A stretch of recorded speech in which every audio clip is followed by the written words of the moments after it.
bersyukur buat pagi ini. Inilah pengakuan kami.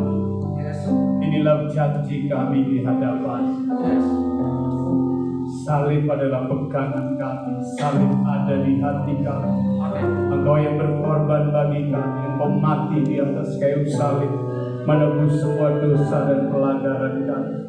Hari ini kami berdiri atas nama salib, memberitakan kematian Kristus sampai Engkau datang kembali. Walaupun menghadapi tantangan, pergulatan iman, masalah, cobaan apapun, kami tidak mau mundur dan bahkan tidak akan mundur, karena kami tahu Tuhan menyertai kami. Berkati firman-Mu pagi ini Tuhan, berbicara di setiap nurani kami, biar kami mengerti kehendak-Mu ya Bapa. Terpuji nama, berbicaralah Bapa. Kami mau duduk manis di hadirat Tuhan, mendengar Engkau berkata-kata bagi kami. Amin. Di dalam nama Tuhan Yesus. Haleluya. Amin. Silakan duduk kembali. Shalom.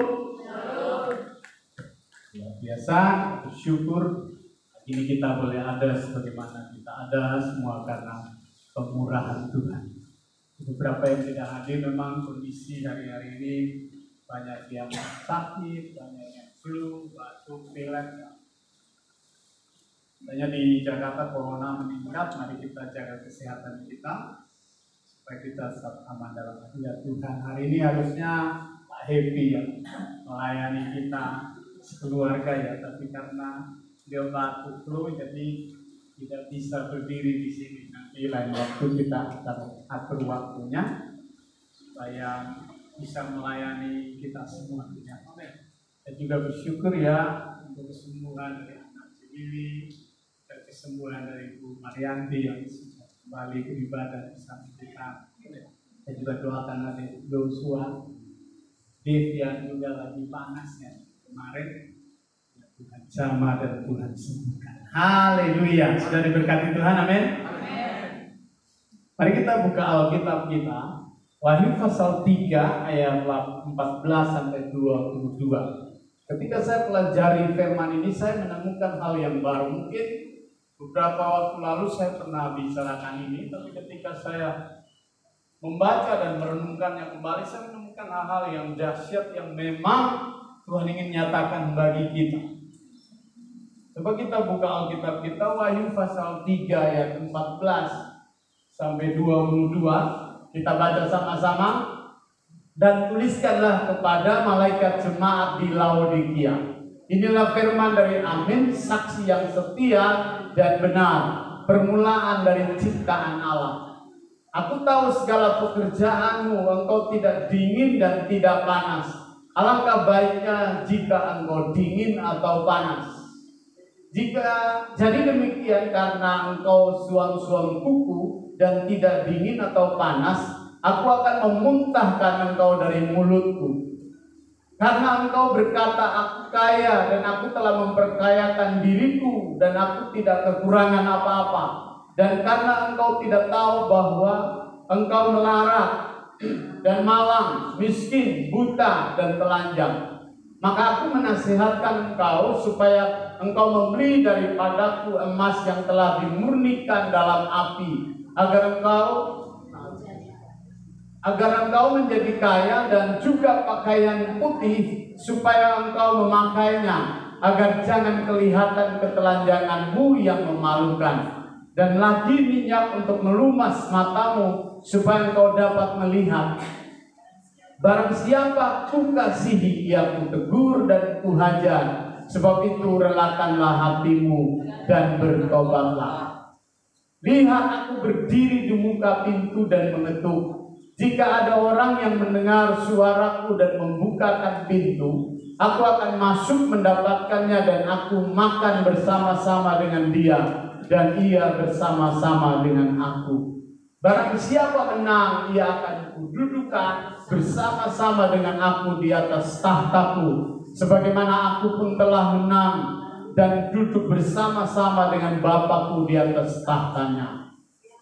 Barang siapa bertelinga, hendaklah ia mendengarkan apa yang dikatakan Roh kepada jemaat.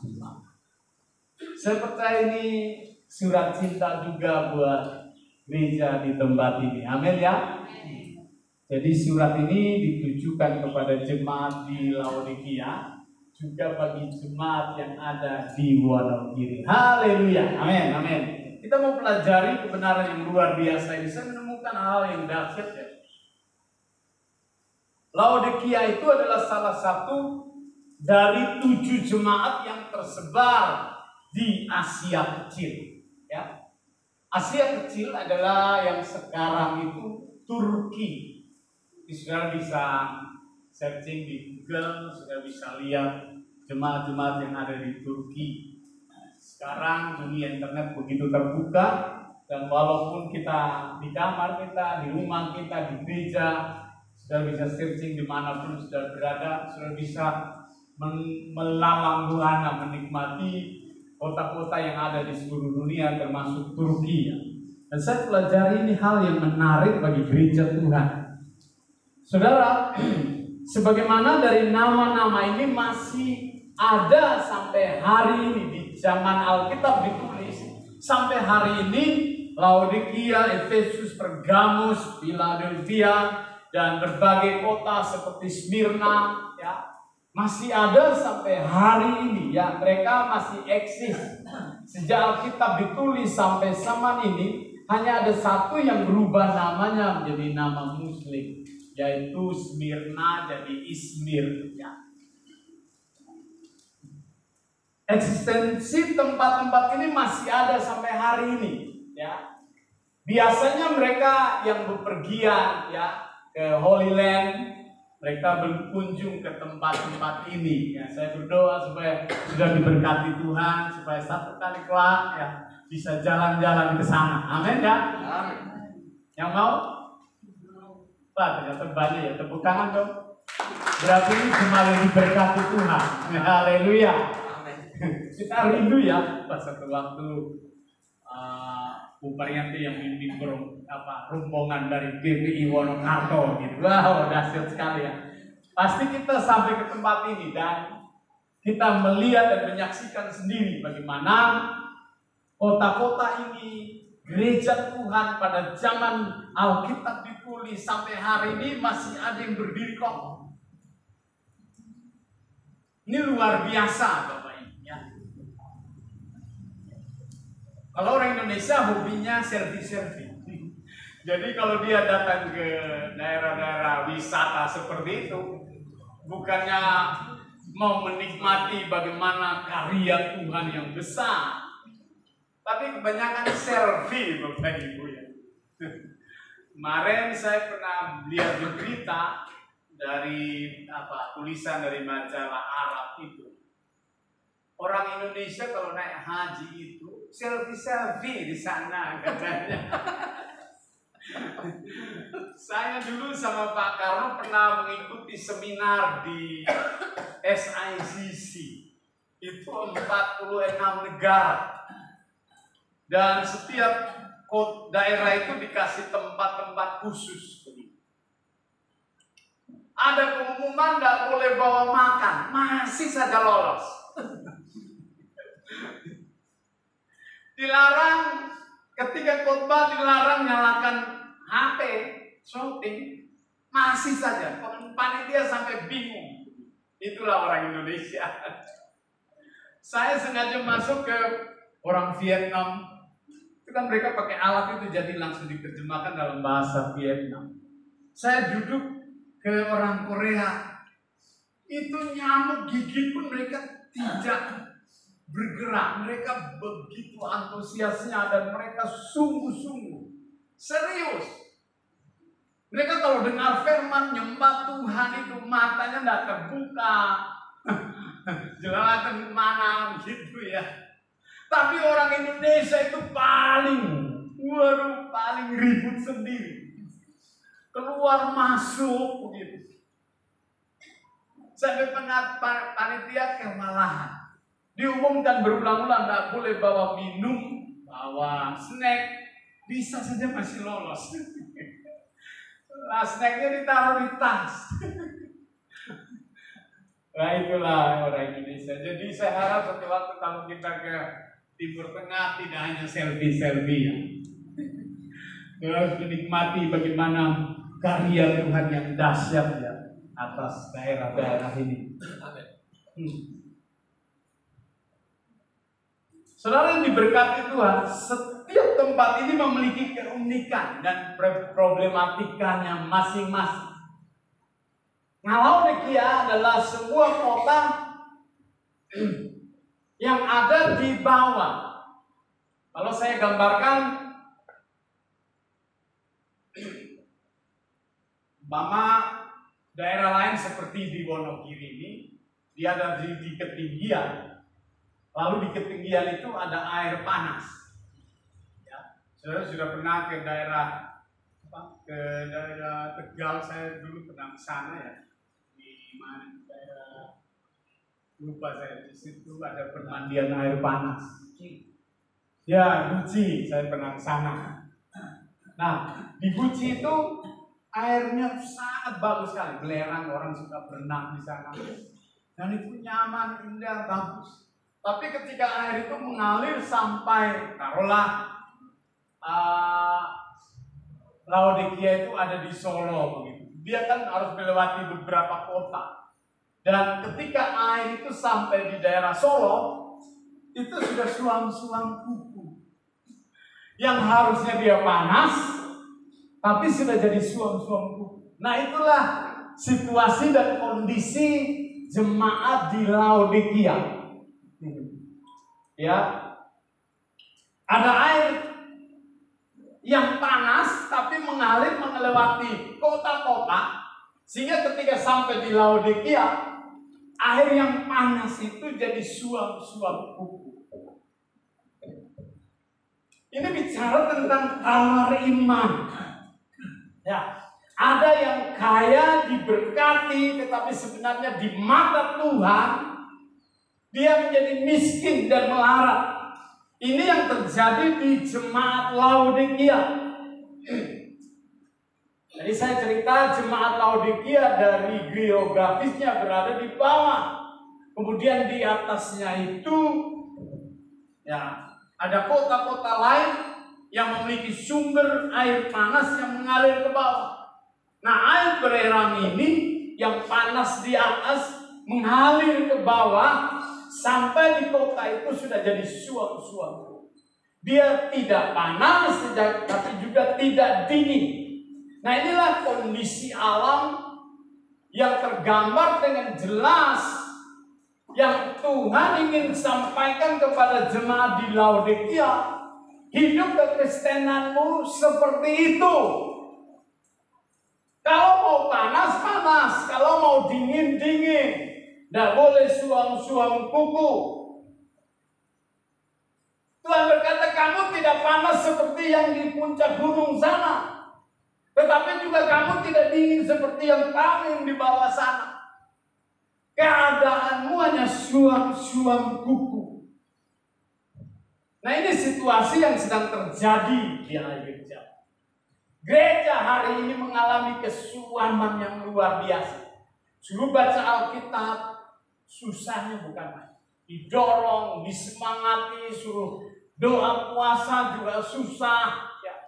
Suruh doa pengerja juga susah. Memang ini waktu-waktu yang sangat-sangat krusial.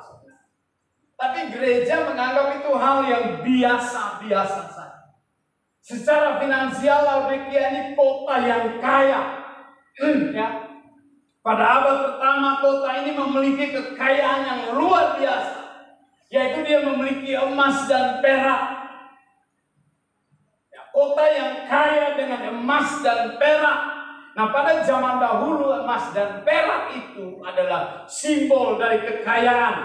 Ya, tidak hanya budaya di Israel, tetapi di India, di Cina, di Mesopotamia, bahkan di Indonesia ya.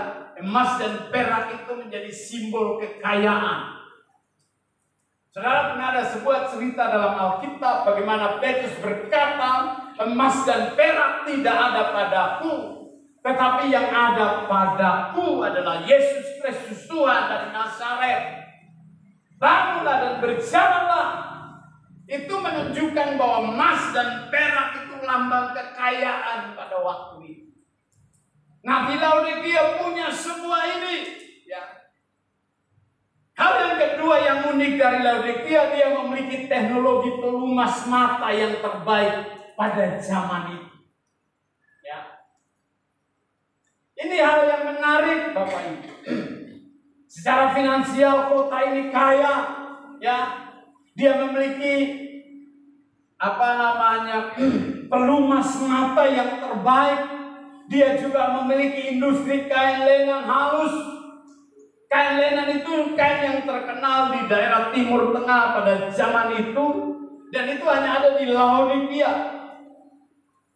Kain ini merupakan kualitas yang terbaik pada zamannya. Alkitab sampai mencatat itu menunjukkan bahwa memang Laodikia itu jemaat yang kaya raya, kota yang sangat maju dan unggul. Dia memiliki kekayaan emas dan perak, dia memiliki industri kain lenan halus, tetapi dia juga memiliki teknologi pelumas mata yang terbaik di dunia. Nah, ketiga hal ini menandai kekayaan atau properti yang dimiliki oleh kota Laodikia. Tetapi secara rohani Alkitab berkata mereka suam-suam tubuh. Tuhan berkata, hendaklah engkau membeli daripadaku emas yang dimurnikan dari api agar engkau menjadi kaya. Ya, saudara, di mata Tuhan Laodikia sangat miskin. Di mata Tuhan Laodikia tidak ada apa-apanya. Di Laodikia jemaat ini sangat miskin dan merana di hadapan Tuhan. Saudara, ayat 17 ini mereka merasa kaya dan sombong. Tetapi Tuhan berkata, engkau melarat, malang, miskin, buta, dan telanjang. Tuhan bilang engkau melarat. Padahal mereka punya pabrik emas. Tuhan berkata engkau miskin. Padahal mereka punya pabrik perak. Tuhan berkata engkau buta. Padahal mereka punya pabrik pelumas mata yang terbaik. Sehingga Laodikia benar-benar menjadi kota yang sangat malang pada pemandangan Tuhan. Ini yang berbahaya, Bapak Ibu. Jadi perhatikan, di mata Tuhan kekayaan itu tidak ada artinya sama sekali. Di hadapan Tuhan yang Tuhan nilai itu adalah kekayaan rohani. Amin. Dan mungkin tidak semua berani berkata amin, karena saya tahu memang tidak mudah untuk berkata. Sekali lagi, di mata Tuhan kekayaan kita tidak ada artinya sama sekali. Selain kita harus mempergunakannya untuk kemuliaan Tuhan.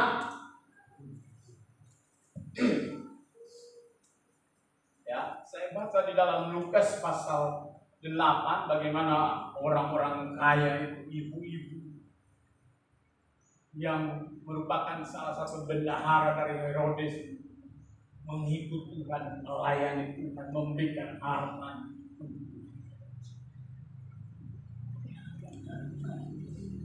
Tuhan menawarkan kepada jemaat Laodikia untuk membeli emas daripadanya. Emas yang dimurnikan dengan api, yaitu firman Allah yang hidup. Firman Allah yang murni, itulah kekayaan sejati orang percaya. Ya. Tuhan menyuruh jemaat ini membeli pakaian putih supaya mereka tidak kelihatan ketelanjangannya yang memalukan. Seolah Tuhan berkata, pabrik lenanmu tidak bisa menutupi ketelanjangan rohanimu di hadapanku. Engkau harus membeli kain putih yang daripadaku, yang adalah lambang dari kesucian, lambang dari ketulusan, lambang dari kemurnian, lambang dari penyerahan diri yang total di hadapan Tuhan. Supaya tidak kelihatan ketelanjanganmu yang memalukan. Tuhan mengajak mereka untuk membeli minyak untuk melumas mata mereka, agar mereka bisa melihat kebenaran yang sesungguhnya. Saudara, walaupun Laodikia ini kota yang kaya, yang luar biasa di mata Tuhan, tapi tadi saya katakan, di hadapan Tuhan itu tidak ada arti. Mereka miskin rohani di hadapan. Tuhan rindu supaya kita memiliki kekayaan rohani. Bukan berarti saudara boleh bekerja, itu tidak salah. Saudara bisa bekerja, boleh kaya, tapi hatimu jangan ditaruh di situ. Beberapa hari 3 hari yang lalu, kami di tetangga kami itu baru meninggal. Orangnya cukup kaya raya, istrinya seorang China, suaminya juga cinta Tuhan, sebenarnya dari Katolik. Cukup diberkati untuk di daerah RT kami. Karena saya lihat bangunan rumahnya cukup besar, memiliki beberapa mobil yang parkir depan rumah. Usahanya juga cukup bagus, mentereng. Istrinya hanya sakit jantung jam 8 malam. Besok paginya sudah meninggal. Saya layar ke Solo. Saya peluk suaminya. Saya lihat begitu sedih sekali. Anaknya itu satu angkatan dengan Aurel. Adiknya masih 2 cewek, masih kecil.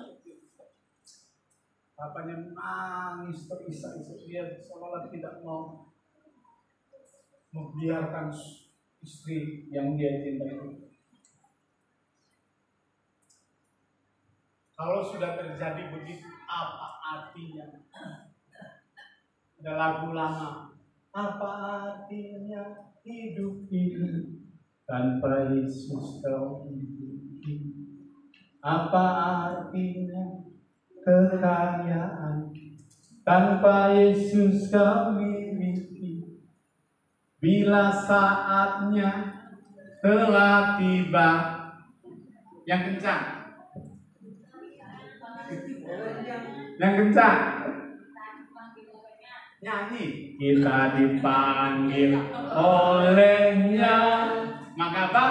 Maka semua yang kita miliki takkan berarti lagi. Diulang kali loh. Maka semua takkan berarti lagi. Pengarang lagu ini saya percaya dia penuh dengan urapan Roh Kudus yang luar biasa. Sampai diulang itu 2 kali.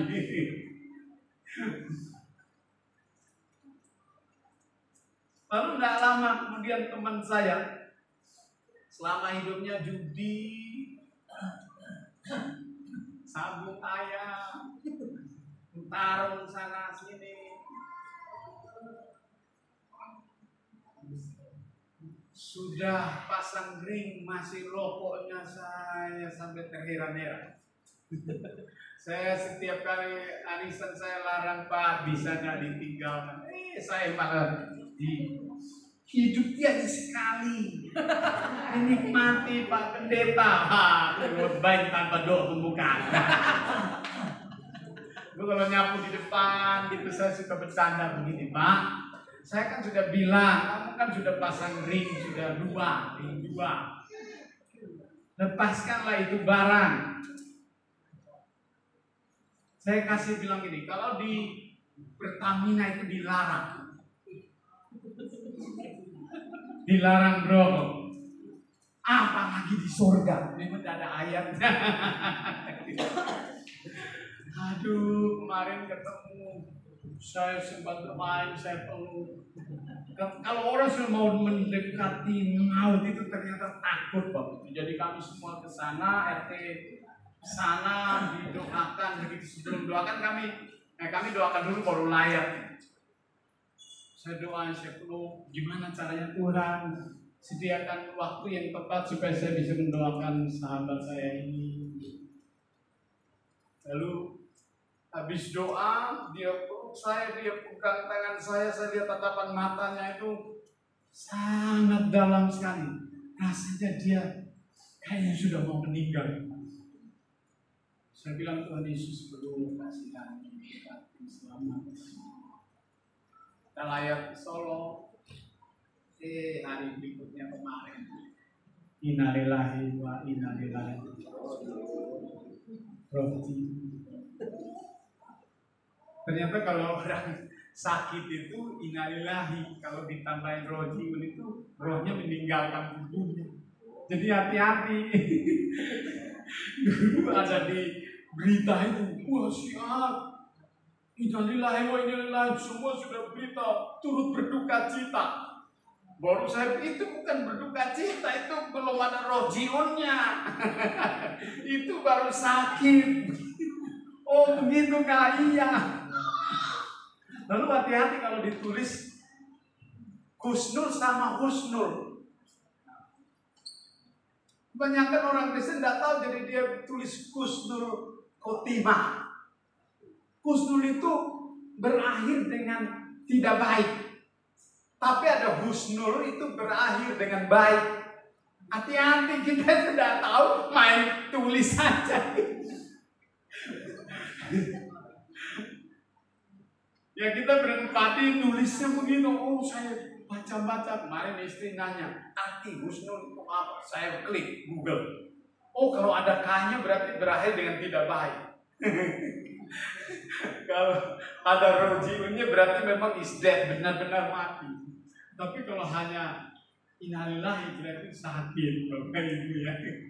Oh berarti kita iya. Apa artinya kekayaan tanpa Kristus? Hari ini Pak Plus sudah siap-siap mau ke gereja. Ibu dari RT-nya innalillahi wa inna ilaihi raji'un. Layar ke tempat yang jauh. Hidup itu singkat, mengerikan. Saya pernah khotbah hidup itu tragis. Ya. Yang Tuhan nilai itu kekayaan rohani. Amin. Aminnya kurang kencang. Yang Tuhan nilai itu kekayaan rohani. Amin. Amin. Nah, baru 70%. Amin. Amin. Kekayaan rohani itu nurani kita yang diubahkan Tuhan dari hari ke hari. Yang tadinya tidak bisa mengampuni. Yang tadinya kikir jadi murah hati kalau ketemu Tuhan. Amin ya. Yang suka membenci tiba-tiba, wah dia suka mengasihi. Itu kekayaan rohani dan itu mahal harganya. Dulu lihatnya cemberut terus. Lihat wajah istrinya, saya kayak kepala bangkok begitu, kayak ditelan gitu saja. Tapi ketika dia diubahkan Tuhan, senyumnya menghiasi wajah walaupun giginya tidak ada. Nah masalah. Walaupun giginya terapi. Itu kekayaan rohani. Nah itu harus dimulainya bukan langsung jadi begitu, butuh latihan berulang-ulang. Saudara mau menjadi pendoa itu latihannya berulang-ulang. Mau suka baca Alkitab itu harus latihannya berulang-ulang. Nah, kalau suka menyembah, kalau tidak dilatih tidak akan bisa. Itu butuh waktu yang cukup panjang. Dan itu kekayaan nurani manusia.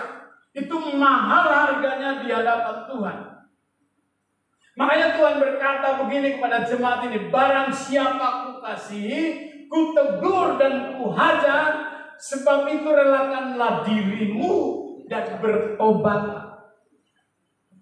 Ada sebuah kerelaan untuk memberi diri ditegur oleh Tuhan melalui firman Tuhan yang mengubahkan hidup kita. Yang Tuhan cari adalah kekayaan rohani kita, nurani kita yang terus berkenan di hadapan Tuhan.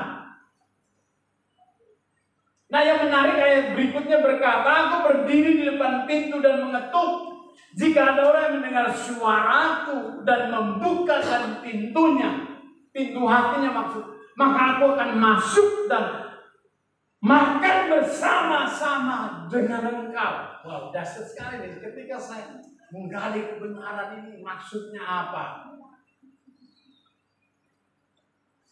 Kalau Bu Parianti menyediakan hidangan bakso, lalu kita semua makannya, rasanya apa? Masih bakso. Tidak mungkin Pak Kano rasanya capcay. Tidak mungkin Ade Yosua rasanya Fuyung Hai.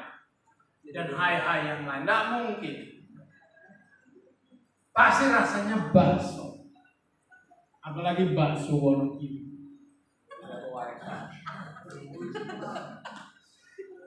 Itu artinya apa yang kau rasakan, Tuhan ikut merasakan. Amin. Saudara tidak memikul bebanmu sendiri, Tuhan ikut merasakan apa yang kau rasakan. Kalau membuka hatimu, saya pernah khotbahkan di sini. Kalau saudara lihat gambar Yesus yang berdiri di depan pintu rumah. Satu waktu seorang profesor mengajak murid-muridnya. Dia seorang yang ahli menggambar. Lalu dia tunjukkan gambar itu di slide. Lalu dia suruh seluruh mahasiswanya untuk menilai kualitas gambar itu. Semua berkata bahwa wow, itu gambar yang hebat sekali, sangat sempurna. Semua beri pujian kepada yang menggambar. Tapi ada di pojok sana seorang mahasiswa berkata begini, Pak, ada pertanyaan buat saya, gambarnya bagus. Yesus berdiri depan pintu dan dia sedang mengetuk.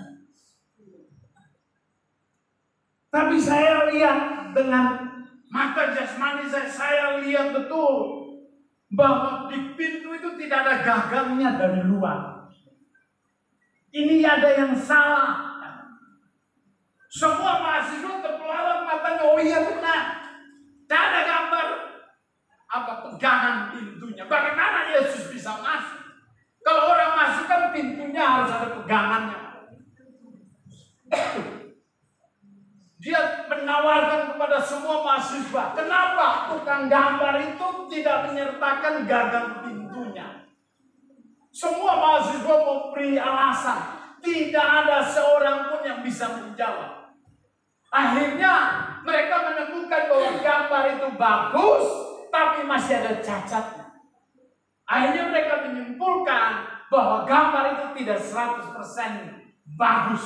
Yang tadinya dapat pujian, gara-gara mahasiswa yang di pojok sana yang begitu teliti, dia lihat satu persatu, dia perbesar di kameranya dan dia lihat tidak ada gagang pintu. Semua kewalahan. Lalu mereka mau membuat surat protes kepada orang yang gambar itu. Profesor itu berkata begini, kalau bagi saya, pengamatan saya itu gambar yang sangat luar biasa. Alasannya, perhatikan kata-katanya. Apabila aku mengetuk pintu hati, pintu rumah, pintu hati. Dan ketika ada orang yang mendengar, perhatikan kalimat ini, garis bawah. Ada orang yang mendengar ketukan pintu dan membuka hatinya, baru Tuhan masuk. Jadi sebenarnya gagang itu ada di balik pintu itu. Yesus mengetuk. Tapi kalau Anda mengeraskan hati dan membuka pintu hatimu, mau khotbahnya berjam-jam sampai sudah ada lagi kata-kata terlalu panjang, terlalu muluk-muluk, terlalu hebat, kualitas khotbah sehebat apapun. Tapi kalau Anda mengeraskan hati, Yesus tidak bisa masuk. Tuhan beri kebebasan kepada kita untuk memilih. Makanya dia berkata, hendaklah kamu kudus, hendaklah kamu suci, hendaklah itu keputusan ada pada kita, bukan pada Tuhan. Kita punya free will, kehendak bebas untuk memilih mau bertobat, mau mengenakan kehidupan rohani yang baik, yang berkenan kepada Tuhan atau tidak. Semua keputusan padamu. Tuhan tidak bisa paksa kehendak itu.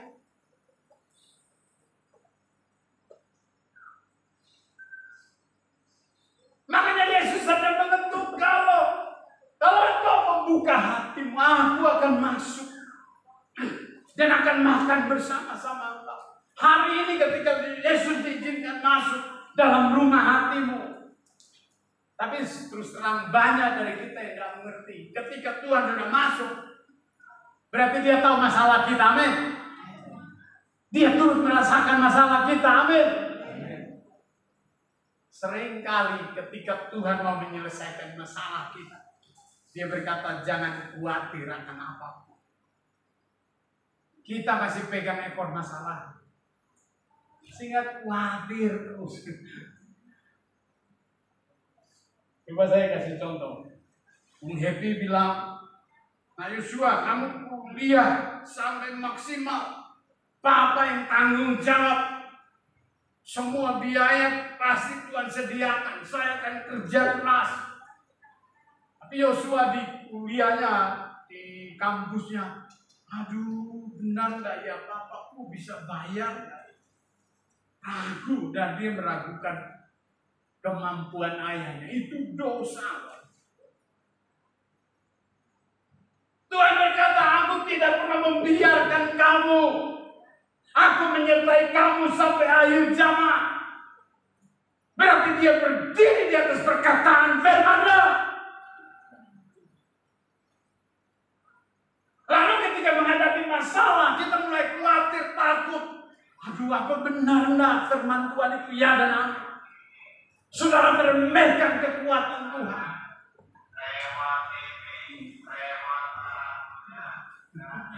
Ada yang lewat iklan.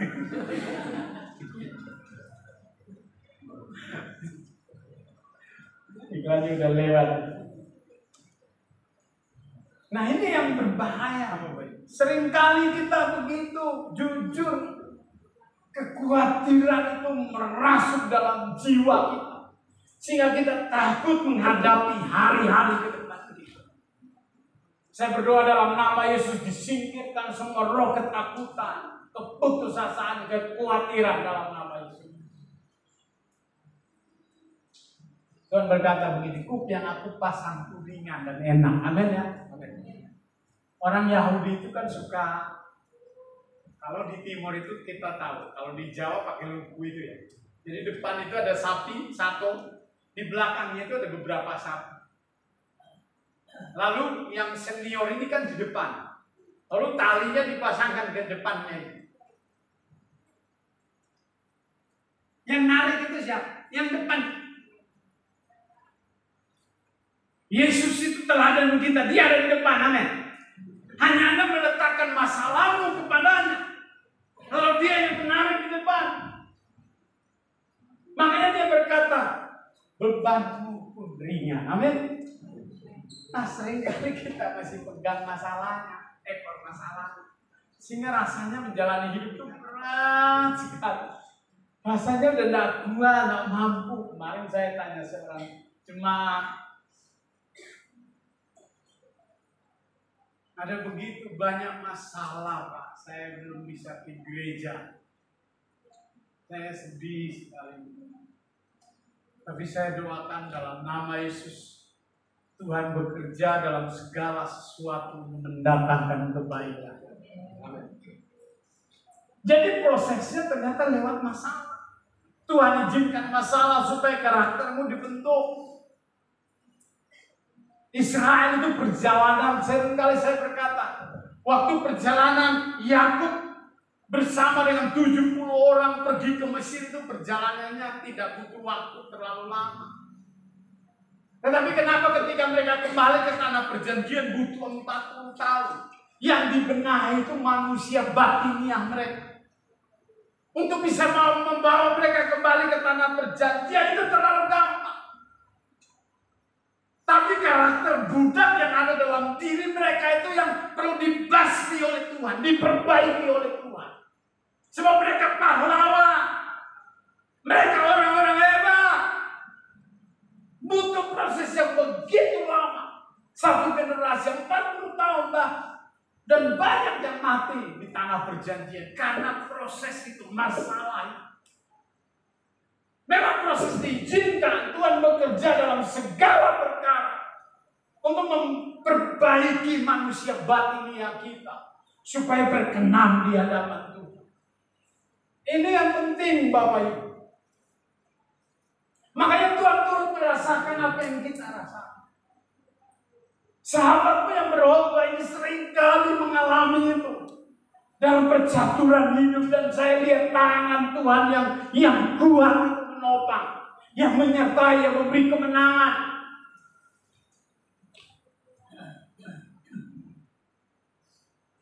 Tuhan menjadi bahagia dalam hidup kita. Tuhan turut merasakan apa yang kita rasakan. Kita harus mempersilahkan Tuhan menjadi kepala. Dia menjadi jurumudi bahtera rumah tangga kita.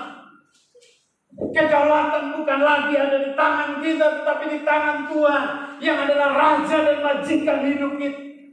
Dialah penentu dalam seluruh kehidupan kita.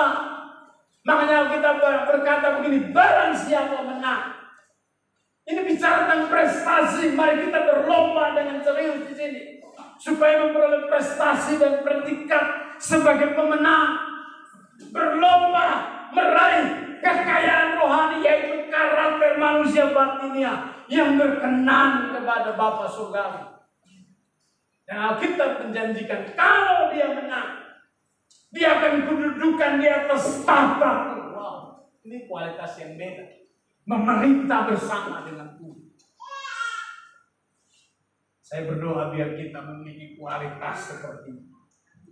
Yesus berkata, sebagaimana aku pun menang dan duduk bersama-sama dengan Bapakku di atas tahtanya, bukankah kamu juga akan memerintah bersamaku jika engkau mau bertobat dan meninggalkan semua kesuaman rohani dan jadi pemenang, lebih dari pemenang. Saudara diberi mahkota kemenangan.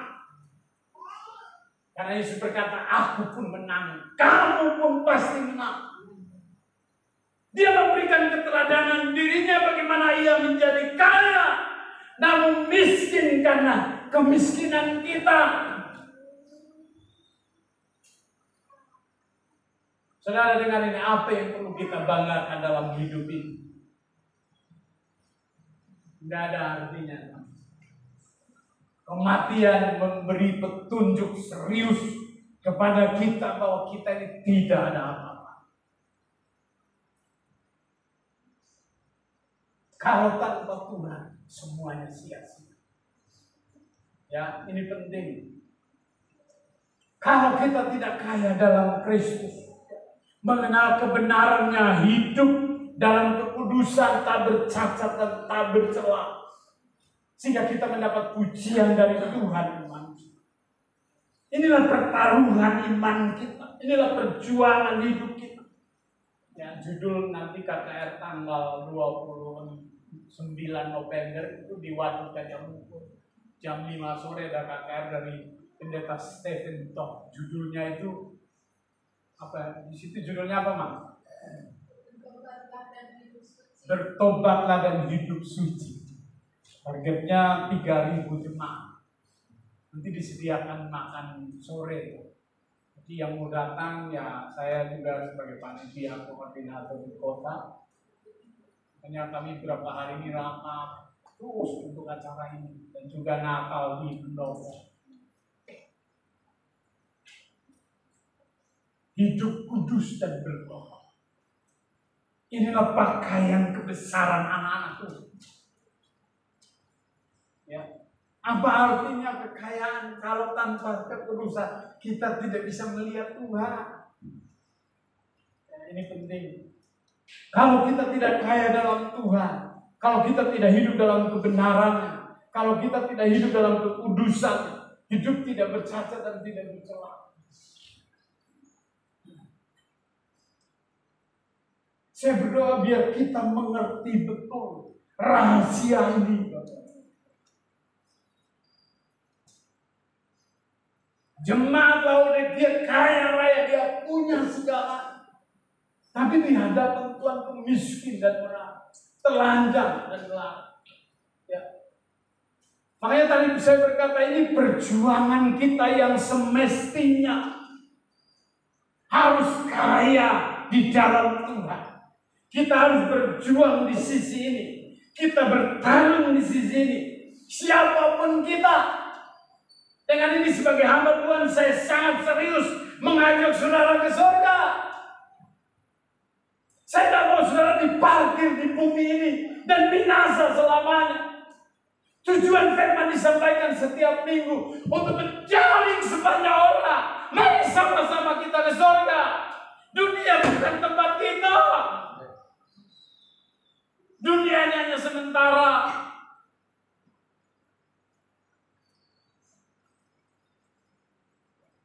Saya ajak kita serius bertaruhkan hidup kita sungguh-sungguh.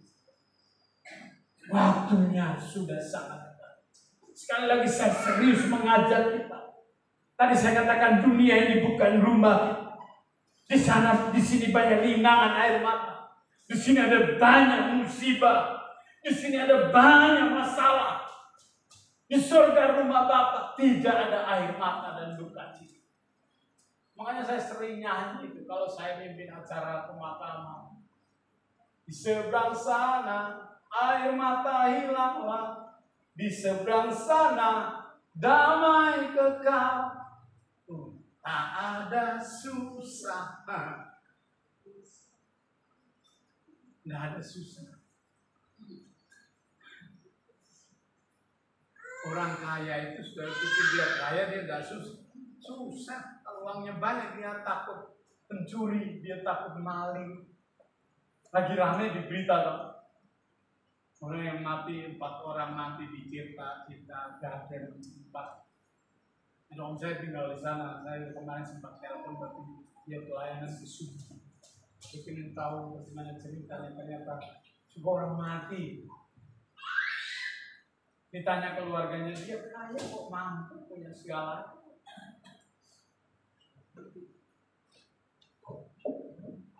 Makanya Alkitab berkata, barang siapa bertelinga hendaklah ia mendengar apa yang dikatakan Roh kepada jemaat. Makanya saya kasih judul Surat Cinta buat Jemaat GBI Wonokarto. Amin ya. Jangan suam-suam kuku. Coba kita lihat ayat 14, kita soroti khusus ayat ini.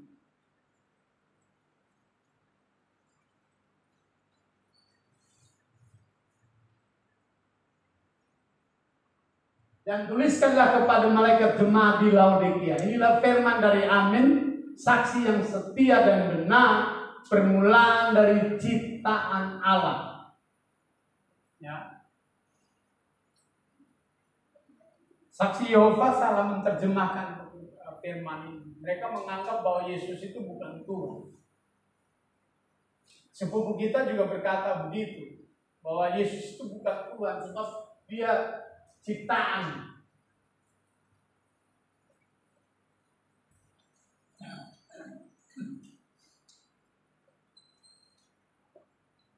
Padahal arti kata ini, ya saya soroti ya, permulaan dari ciptaan Allah. Mereka menganggap bahwa Yesus itu ciptaan dan bukan pencipta.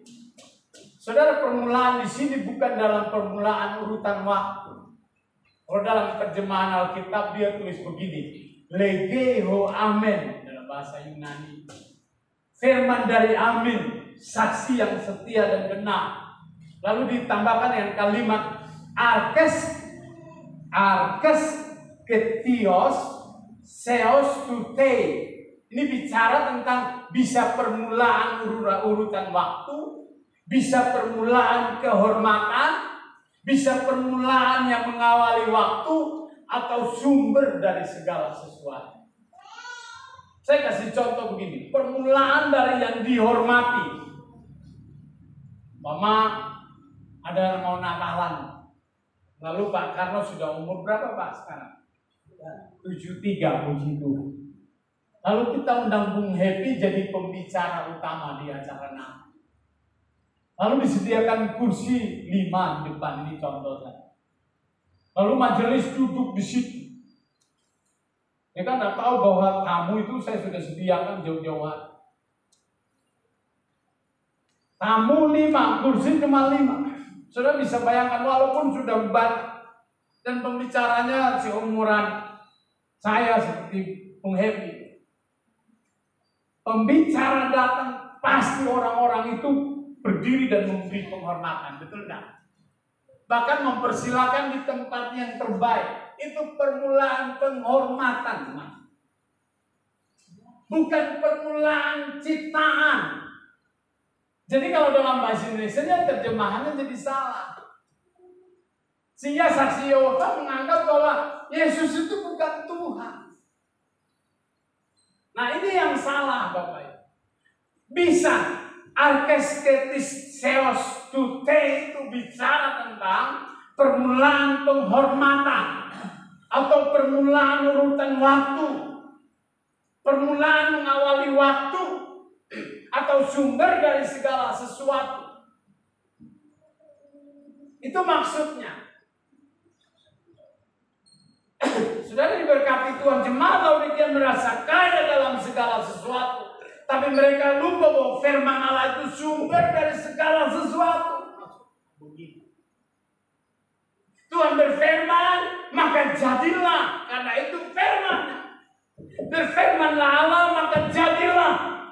Permulaan di sini bukan permulaan lahir, bukan permulaan urutan waktu saja, tapi permulaan Allah menciptakan langit dan bumi. Kalau itu ada urutan waktunya, karena ada penciptaannya begitu. Tetapi kalau dikatakan pada mulanya adalah firman, maka firman itu bukan ciptaan, tapi firman itulah yang menciptakan.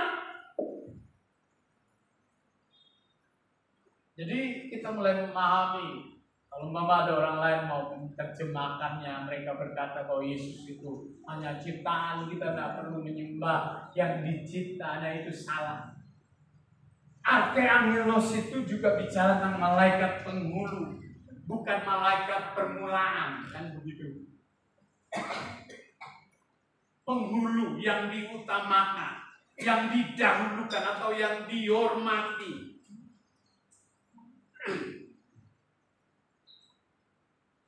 Yang bisa diterjemahkan kepala dari segala ciptaan, begitu. Jadi Yesus itu kepala dari semua yang diciptakan. Dia permulaan dari semua yang diciptakan. Alkitab berkata dia kan tidak berawal dan tidak berakhir.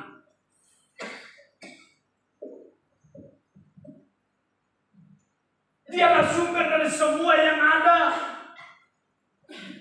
Tadi saya kasih contoh. Walaupun umurnya sudah tua, tapi kalau tamu yang datang itu masih muda, ya harus dihormati karena memang dia pemimpinnya. Bukan permulaan usia, tapi permulaan yang dihormati. Makanya pemimpin disebut itu arkeske exosai, yaitu pemimpin yang dihormati karena dia punya kuasa. Jadi kita jadi mengerti ya maksud dari ayat tersebut. Kita harus lihat konteks yang ditulis dalam teks itu. Bukan permulaan urutan waktu, tetapi permulaan yang dihormati. Makanya ayat tersebut berkata, firman dari Amin, saksi yang setia dan benar, permulaan dari yang dihormati. Jadi Tuhan itu bukan ciptaannya, seperti tulisan letter seperti ini. Makanya kita perlu referensi yang lebih banyak supaya kita mengerti duduk dari topik yang dimaksudkan. Saudara yang diberkati oleh Tuhan, mari kita lebih teliti lagi ya, biar kita mengerti kebenaran ini.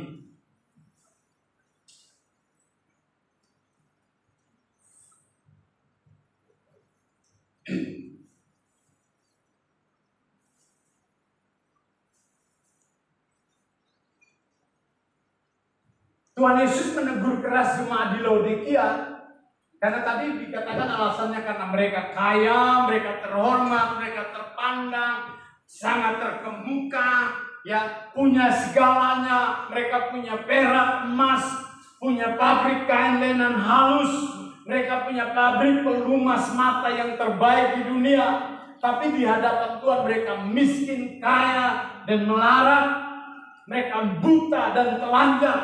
Lalu Tuhan menawarkan untuk membeli emas yang murni, yaitu firman Allah dan baju putih. Ia adalah lambang kesucian dan kekudusan, lambang kemurnian dan ketulusan. Untuk menutupi apa? Ketelanjangan mereka. Jadi di hadapan Tuhan orang kaya, orang terhormat, ternama, punya kedudukan apapun ternyata tidak ada artinya.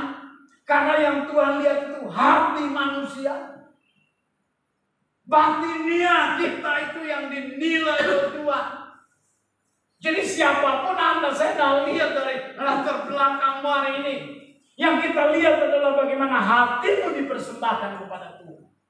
Bagaimana hatimu dipersembahkan seutuhnya. Itu nilai batinia yang tidak bisa dicuri oleh apapun. Itulah kekayaan rohani yang kita miliki dalam hidup ini. Ini yang penting, Bapak. Injil harus diajarkan dengan benar. Injil tidak ada hubungannya dengan keduniawian sama sekali. Injil itu murni, ya. Injil itu mematikan keinginan daging, mematikan keinginan mata dan keangkuhan hidup. Injil itu harus murni karena Kristus itu murni. Kebenaran itu murni yang memerdekakan hidup kita. Jadi jemaat yang kaya adalah jemaat yang kaya dengan firman. Jemaat yang kudus dan tidak bercacat celah. Ini yang dicari Tuhan. Makanya Matius 6 ayat 33, coba kita lihat. Matius 6 ayat 33.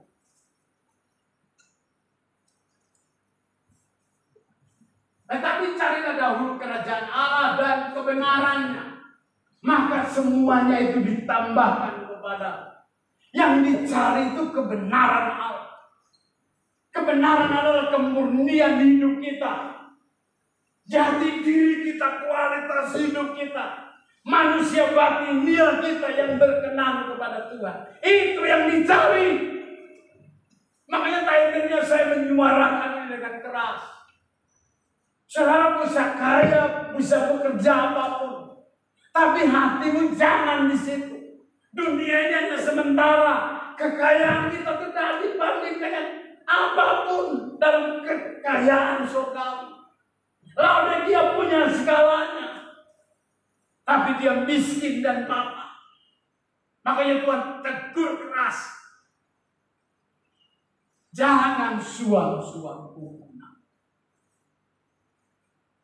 Saya berdoa jemaat ini tidak suam-suam kuku. Amin. Kita harus bangkit dari kesuapan rohani. Bergerak lebih lagi untuk Tuhan dan pekerjaannya. Berkarya lebih lagi. Waktu kita, waktu kerja kita sangat singkat. Makanya tendensinya saya dorong kita terus bergairah, bersemangat, terus dinamis, berkobar-kobar untuk Tuhan dan kerajaannya. Itu yang dicari oleh Tuhan. Saya berdoa roh kemalasan berdoa, Bapak WBI. Kalian lihat 2 orang, pemuda hilang. Ada 3-4 orang, nanti tinggal 2 orang. Aduh Tuhan, tolong kami. Tuhan lihat, kamu miskin Pak. Kamu melarat Nak. Hidupmu tidak dalam kehendakku Nak. Harus berjuang di sini. Makanya Tuhan menawarkan, mari belilah emas yang murni padaku. Belilah kain putih, baju putih. Beli dengan cuma-cuma. Aku menawarkan dengan mudahnya, mari datang kepadaku nak. Jangan terus hidup dalam keduniawian. Lepaskan semua yang menggenggam hidup kita nak. Ketika semalam saya pelajari, Tuhan tolong kami, itu yang terjadi di gereja kami. Ada kesuaman rohani tapi kita santai dan menganggap itu hal yang biasa.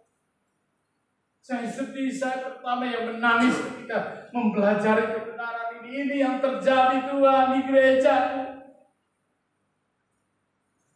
Ini yang terjadi di wanita kami Tuhan. Ini yang terjadi di pemuda-pemuda kami Tuhan. Tolong kami Tuhan.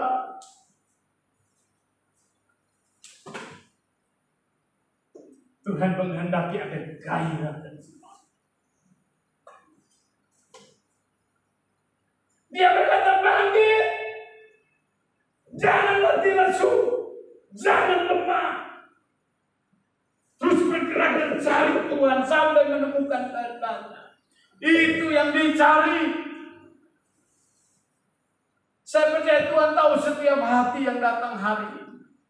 Dia yang menilai nurani kita, apakah kita sungguh-sungguh berkenan kepada Tuhan atau tidak.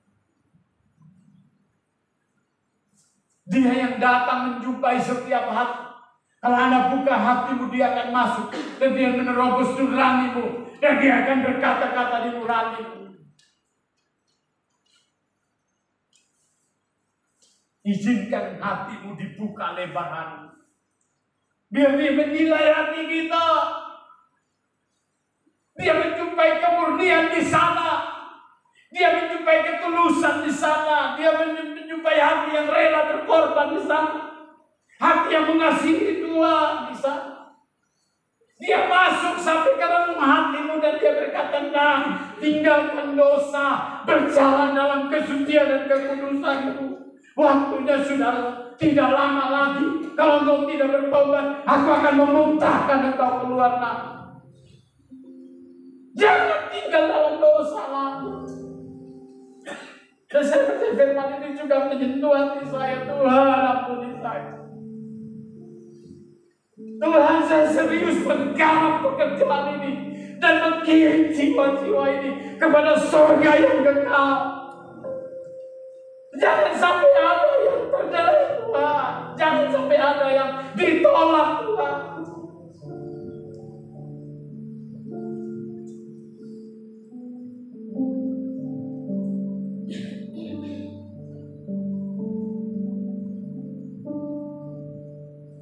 Bapa, terima kasih. Ini umatmu ya Tuhan. Mereka yang kau beli dengan darahmu yang mahal. Engkau jumpai setiap hati dan berbicara di setiap. Amin. Engkau yang mengerti apakah kami mengasihi Engkau dengan tulus. Apakah kami murni memberkati pekerjaan atau tidak? Apakah kami konsisten untuk membangun jati diri yang berkenan kepada Tuhan atau tidak? Buka hati kami Tuhan, tolong kami, lepaskan kami dari keterikatan dengan dunia ini.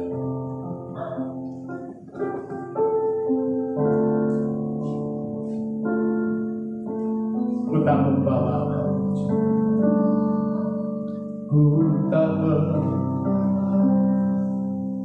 apapun satu. Kalau kau mengasihi Tuhan, saja kita bangkit berdiri nyanyi dengan sungguh-sungguh. Jadikan ini doa.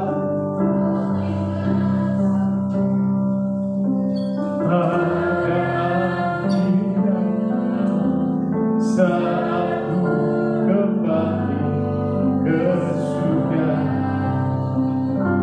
inilah yang ku punya, hati sebagai hamba yang akan setia padamu Bapa, kemanapun ku bawa hati yang menyembah.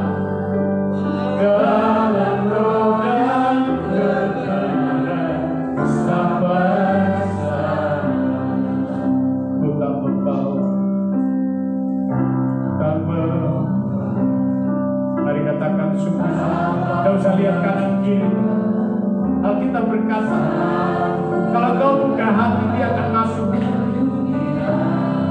Dia akan makan bersama-sama dengan engkau. Dia sehidangan dengan engkau. Bukankah itu mulia?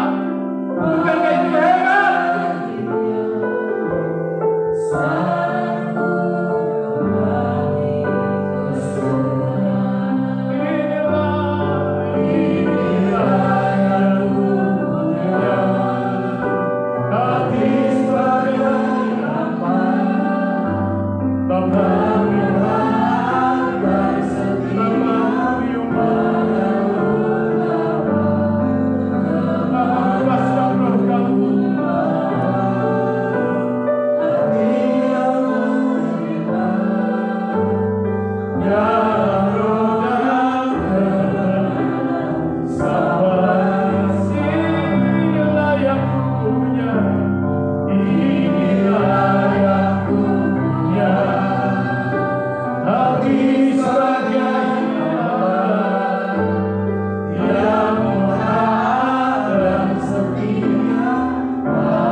Bagi setiap hati kita.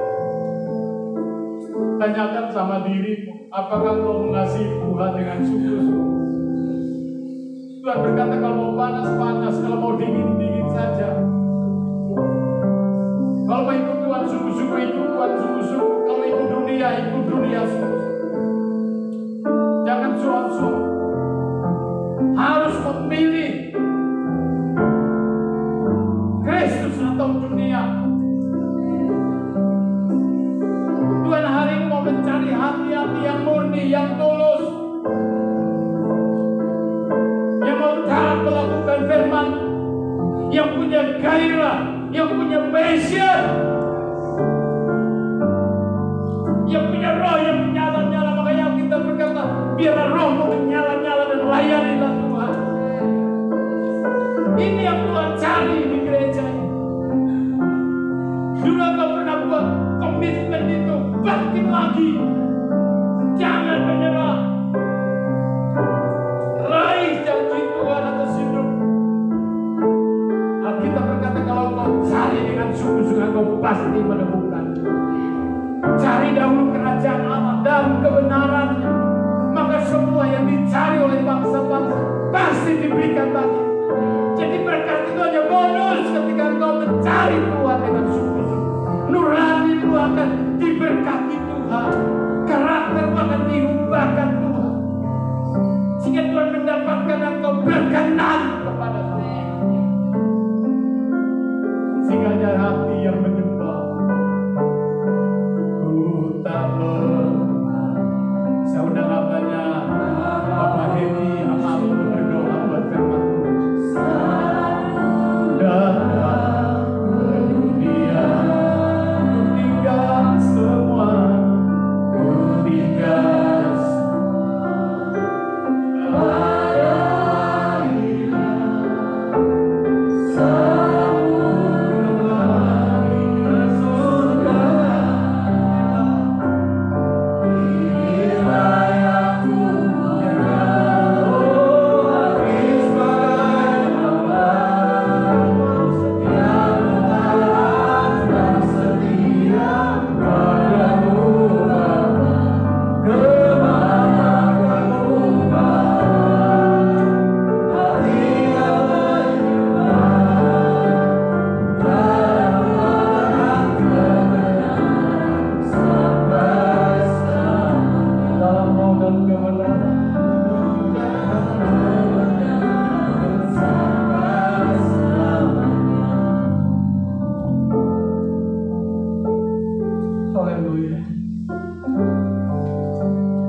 biarlah kami mau ikut Tuhan dengan sungguh-sungguh.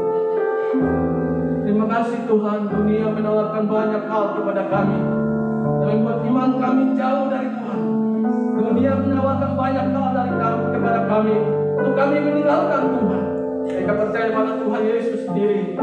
Tuhan, Engkau mengetuk hati kami masing-masing dan bukan hati kami yang mau menerima Tuhan. Dan buka hati kami Tuhan untuk menerima Engkau sebagai Tuhan dan Juru Selamat bagi kami. Terima kasih Bapa di surga, terima kasih Tuhan. Kami jemaat yang hadir pada pagi hari ini. Kami percaya kami pulang membawa sukacita dari Engkau sendiri. Kami yang sakit sudah sembuh. Kami yang lemah sudah dikuatkan. Kami yang susah Tuhan hidupkan kami. Dalam nama Yesus. Terima kasih Bapak yang baik. Berkati Bapak Gembala, Bapak Fili, Ibu dan anak-anak, sedang jemaat yang hadir, semua majelis yang hadir di tempat ini Allah. Kami sama-sama diberkati Tuhan. Berkati Bapak Fili Tuhan. Engkau pakai dia sebagai gembala yang baik. Engkau berkati dia Tuhan. Semakin hari semakin Engkau rapi. Semakin Engkau pakai dia jadi Allah Tuhan yang berkenan di hadapan dia Allah. Sebagai manusia Tuhan banyak kekurangan Allah. Tapi percaya di dalam Yesus Tuhan melengkapi dan lebih baik lagi ya Tuhan. Terima kasih Bapak di surga, terima kasih Tuhan.